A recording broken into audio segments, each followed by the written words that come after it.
Hello YouTube vintage stereo collectors and restorers. So I went out this morning on the way to get some groceries and to do a pickup on a Pioneer SX424 receiver that was for sale in an online listing and turned out to be literally 5 minutes away from my house. And it was a one owner piece. It was the son of the owner selling it, and dealing with his parents' stuff from their house, years of accumulation. And then here was this. It's actually really nice. It's still in the garage. It's a little dusty. I'm not going to concentrate on the unit so much as what was in this portfolio, and that is something done by Pioneer in that time. So this is a receiver from 73, 74. This was loose beside it. Pioneer stereo components, and look, it's all the classic ones, like the SX440. This is the brochure they would have given you if you seemed semi-interested. Turntables like the PL41D, cassette decks, reel-to-reels, headphones. Wow. And this is just an amazing condition. Anyway, let's open this up. You're going to enjoy this. And when I saw this, he just handed it to me. He said, "Oh, this is the stuff from when he bought the stereo." And this is in my own town and of my own era. And I started looking at this in the car. So there's the owner's manual. And there's actually a receipt, but not for the stereo, for some fuses from the old Waterloo Electronics, which was like a parts store, and I used to deal with them a lot. It was a family business.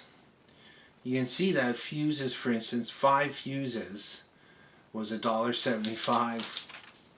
But what they go for today. This has the schematic in it.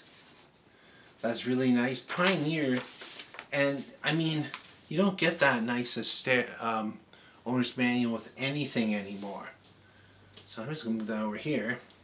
So this portfolio with a picture of the receiver on it came from Keckney's Sound Symposium, Cortland Place Shopping Centre in Kitchener, Ontario.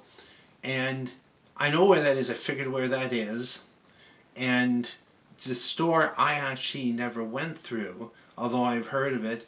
And the person that ran it, actually, it wasn't, I think it closed mid-70s. And the person that ran it ended up at another stereo shop. Kind of a cool thing. Let's just go through what's here. It's a little, this is somebody's Saturday afternoon trip, or maybe over a few days, trying to figure out what was a good receiver to buy. Look at this Sony one. Oh, you know what? When you look at what was sold in those days, we have not, TA1010, TA3200F, we have not advanced. We've gone backwards, if you ask me. This is all the classic stuff, like the STR6065. What a great receiver. Good pictures too. And that was from Austin Electronics in Waterloo. Very familiar with Austin Electronics. The person that ran that ran it into at least, I'd say, the early 90s. And I actually did a play in high school, a little skit, where I was a salesperson, and I actually, Merle Austin, who ran this place, I actually took after, that's what I based my character on, was this guy. He was a very sharp operator. And there used to be a saying, Merle could sell you something, even your own car, back to you. It was an interesting story, though. Here's another one from Austin Electronics for BSF tapes. Wow. Now that's cool. This is when the dealers used to stamp stuff. And oh, somebody was looking at an SX525 at Keckney's Sound Symposium as well, and which is like a step up, very similar. If you can tell the difference in sound between these two, because I've had them both on the bench, this one just has, I think it's one extra knob and a couple switches, but it's the same chassis. And this is when Pioneer was really getting good at making this stuff. They're on top of the heap. Now this is an interesting one. Bayers, 222 King Street, West Kitchener, Ontario. If any of you are from Kitchener, I believe Bayers was bought out and became Schneider Hi-Fi. Look, a Sony tape recorder brochure, early 70s. Dictating equipment, portables. Oh my gosh. This is quite something. I'm not going to hit every page, but wow. Oh, a TC630. I've actually owned one of these. Yeah, they're actually kind of neat. You could record music, like, live music, and play it back. Musicians used to love those. Oh my gosh, Sony under dash. That's just fantastic to look at. Another one from Bayers. And I know a little bit about the Bayers. It's funny, the town was a lot smaller back then. I remember my parents saying about the Bayer that ran this, because we were related to them, believe it or not, that Mr. Bayer bought his son a stereo shop so he could make something out of himself. Look at this stuff. This is for Sony aficionados, and I like their stuff. This is gold. Oh yes, the STR 160, the STR 230. This has it, like, wow. Oh, look at this, an ST80F.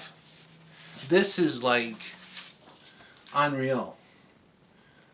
If anybody, like whoever, if I sell this down the road, this stuff is going with it. This one I thought was tremendously cool as well. Philips Hi-Fi Stereo. I know which store this came from, although it's not stamped. There's only one European hi-fi store in the area, and that was International TV and Sound. And I remember going through that store, and they didn't like teenagers. Okay, that's all I'm going to say. They were right on top of you. They didn't let you touch anything. They just let you look.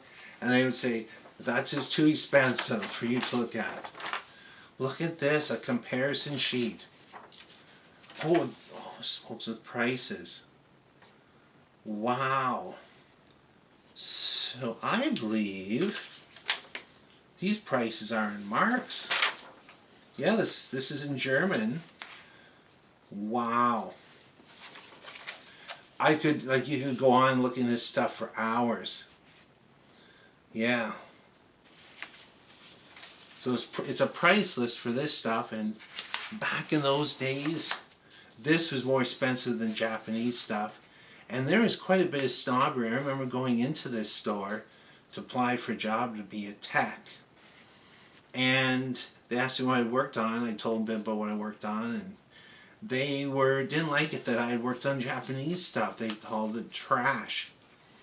And I'm like, well, okay. I didn't get the job, but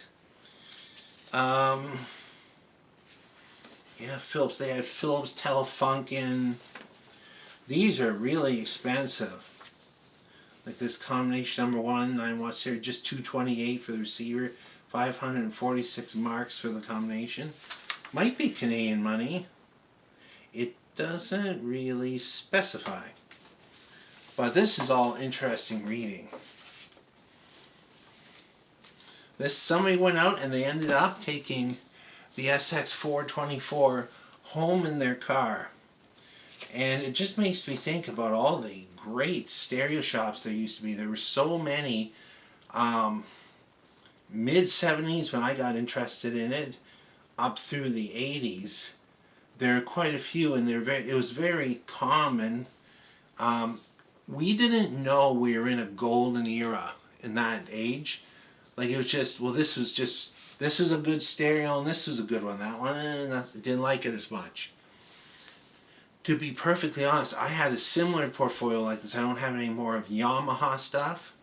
I went around to places that sold Yamaha, and then ended up buying a CA510 and a P550 turntable. And I had shopped at a few stores, done some listening over 2 Saturdays. I didn't keep this up. This is great that this was hung on to. It's just amazing because you don't get, even from a car dealer, you don't get anything like this anymore. I think they were actually better. Like, these were high quality printings when you think how hard it was to do back then. But I just want to kind of pay tribute to all those great stereo shops that used to be around and parts supply places, because there's not many around anymore. And I find what happens is you go into a big box store and there's one major hi-fi stereo store left that had been around at this time, and you go in and you can't even get anybody to wait on you. It's very strange. Anyway, I just thought you'd find that interesting. Thanks for watching and listening.